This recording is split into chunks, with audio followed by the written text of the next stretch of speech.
मैं बोलना चाहूँगा आरजेडी वालों से, जो बोल रहे मक्का फैक्ट्री और ये जो चल रहा है लीची का जो था, ये 2005 से पहले भी था, तो वो कहाँ लेके आए, फैक्ट्री कहाँ लगा दिए। और स्वास्थ्य व्यवस्था की जो बात कर रहे हैं वो, तो स्वास्थ्य व्यवस्था 2005 से पहले मैडम, अगर छोटा सा भी यहाँ पे कुछ डिलीवरी या कोई भी करना पड़ता था, पश्चिम बंगाल हम लोग को जाना पड़ता था। अभी ऐसा हो गया है कि पश्चिम बंगाल का पेशेंट हम लोग के यहाँ पर आता है। किसने किया है काम? ये नीतीश कुमार ने किया और मोदी जी ने किया है ये काम।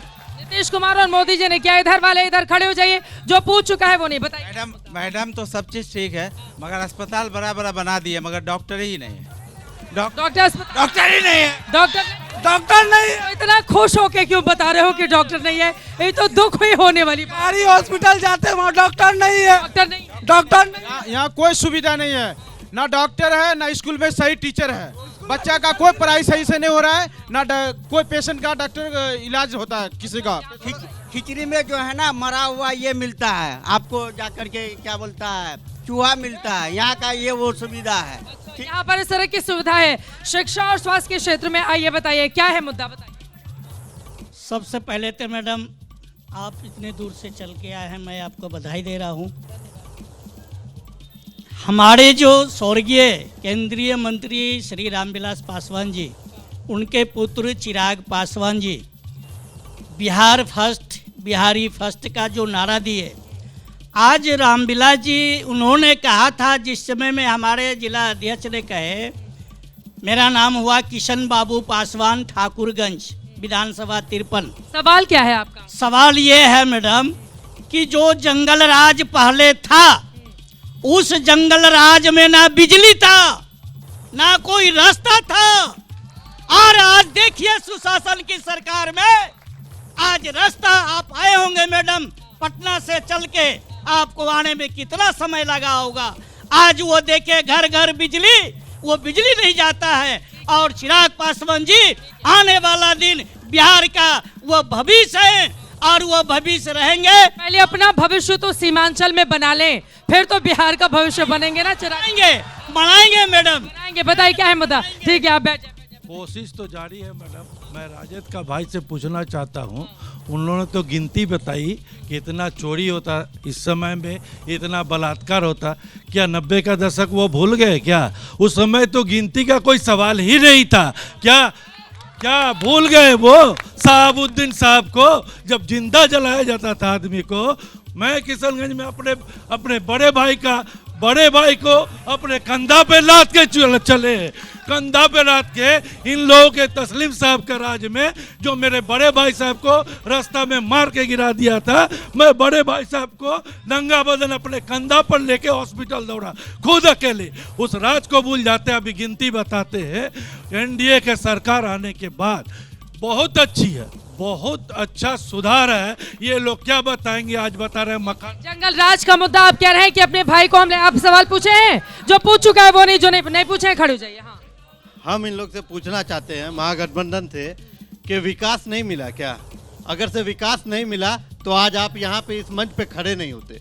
ये 20 साल की जो सरकार हम लोग की चली है, ये विकास ही दे रही है आपको। विकास मंच बनवाया है हमने, पैसा खर्च हुआ है एबीपी का, आप कह रहे हैं विकास की बता रहे हैं मैडम।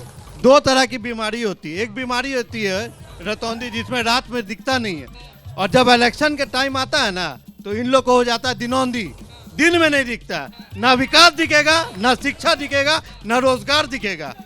किशनगंज का विकास हुआ है? एकदम किस मामले में? वो लोग बता रहे हैं कि अस्पतालों में डॉक्टर नदारत है। कौन बोलता है कि पीछे से आपने सुना नहीं? आप अस्पताल जाइए, अस्पताल में इलाज हो रहा है। क्यों नहीं इलाज हो रहा? हर जगह सब कुछ मिल लिया, पूरा इलाज हो रहा है। थोड़ा पीछे की तरफ। मैडम, किशनगंज को इतना विकास हुआ है मोदी जी का राज में।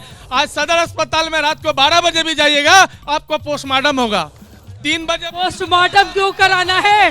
लेकिन क्यों बोल रहा है जो आप कह रहे हैं आपको पोस्टमार्टम कराना है, क्यों कराना है? मेरा मैं तो डॉक्टर है, एक जिंदा हूँ, डॉक्टर है, लेकिन आदमी को आंख में काला चश्मा लगा हुआ है। किशनगंज का भी इधर वाले लोग भी पहले इलाज चाहिए कि पहले पोस्टमार्टम होना चाहिए? बताइए कितना गलत बात है। मुझे इलाज चाहिए, मुझे पोस्टमार्टम नहीं चाहिए। 12 बजे भी बैठे झगड़ा नहीं, बैठे झगड़ा नहीं। मैडम, मेरा सवाल ये है, मैं तो बहुत खुशकिस्मत हूँ जो आपसे मुलाकात हुई। मैं ये कहना चाहूँगा, अरे खामोश होइए, आराम से सुनिए, आवाज सुनिए प्लीज। आप ही का मुद्दा उठा रहे हैं, सुन लीजिए। इनका मुद्दा क्या है, सुनिए, बोलिए। इस साल नीतीश जी रहे बहुत बढ़िया, लालू जी भी रहे बहुत बढ़िया। सबकी बात करते हैं। भ्रष्टाचार आज चरम सीमा पर है, चरम सीमा पर है भ्रष्टाचार।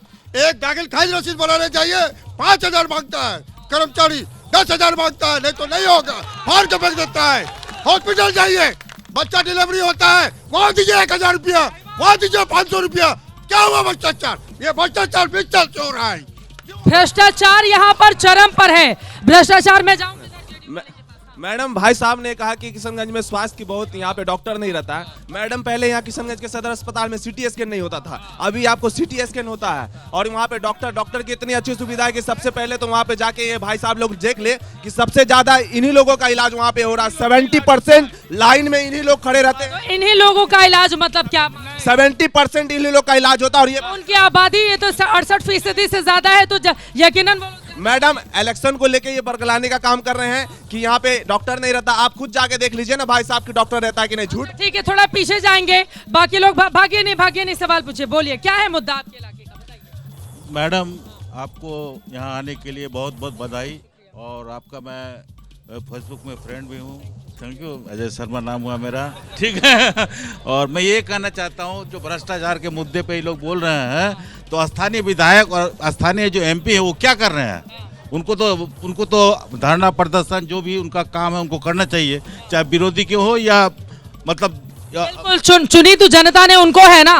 ठीक है, ये बिल्कुल बड़ा सवाल है, मैं लेकर। हाँ, तो चाहिए कि यहाँ के स्थानीय विधायक जो है, एमपी है, उनको इस मुद्दे पे जो है कदम उठाना चाहिए और उनको विरोध करना चाहिए, उनको धरना प्रदर्शन देना चाहिए। इसमें जनता की ओर से उनको हर अच्छे काम के लिए उनको मतलब हर ऑफिसर को क्या है माहौल फिर किशनगंज का माहौल? तो यहाँ पे सिर्फ ये बस बीजेपी को हराओ और बाकी को जीतो। बीजेपी को हराओ वाला माहौल है। हराएगा कौन ये बस वो वन साइडेड होता है।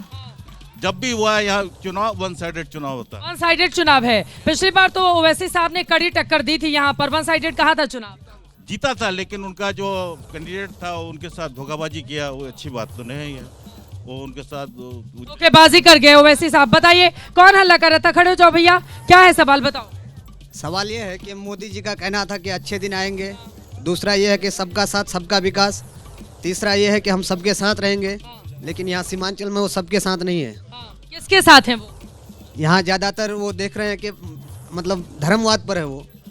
मतलब धर्मवाद की राजनीति बीजेपी करती है। थोड़ा इधर वालों के पास बताइए, क्या है मुद्दा? खड़े हो जाइए, क्या है आपके इलाके का मुद्दा? आप नहीं बोलेंगे, इधर आ जाइए। मेरा सवाल सीधा ठगबंधन है, गठबंधन की सरकार से है। यहाँ पे ये लोग सिर्फ वोट लेता है मुसलमान का, कुछ नहीं करते हैं।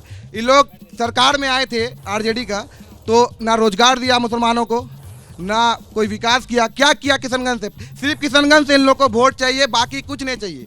किशनगंज का विकास होना चाहिए ना, होना चाहिए कि नहीं चाहिए? इसलिए इस बार हम लोग सिर्फ सिर्फ पतंग लड़ाएंगे। ओ पतंग वाले फिर उधर चले जाते ना खिसक के।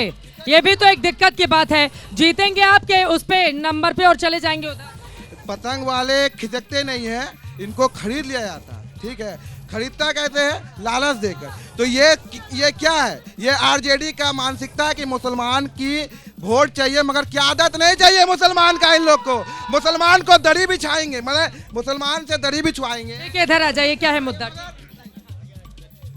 मैं एमडी मुबश्शिर आलम। सबसे पहले मैं किशनगंज की धरती पर आपका स्वागत है मैडम।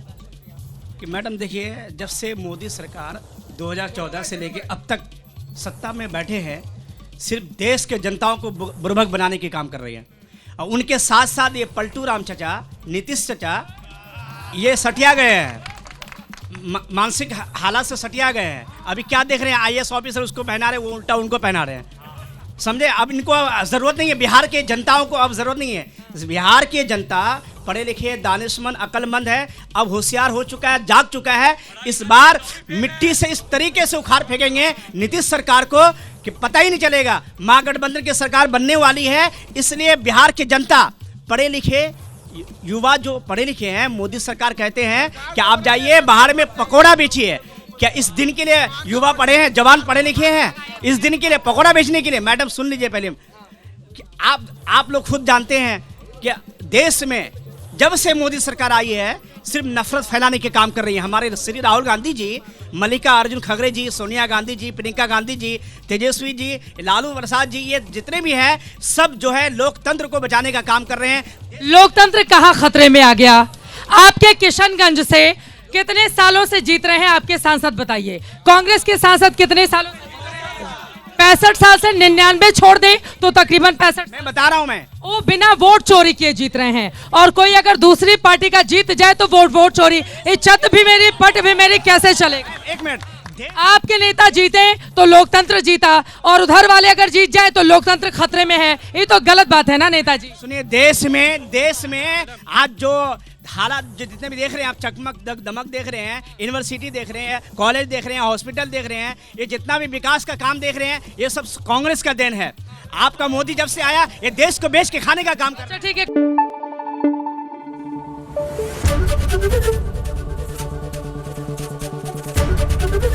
एबीपी न्यूज आपको रखे आगे।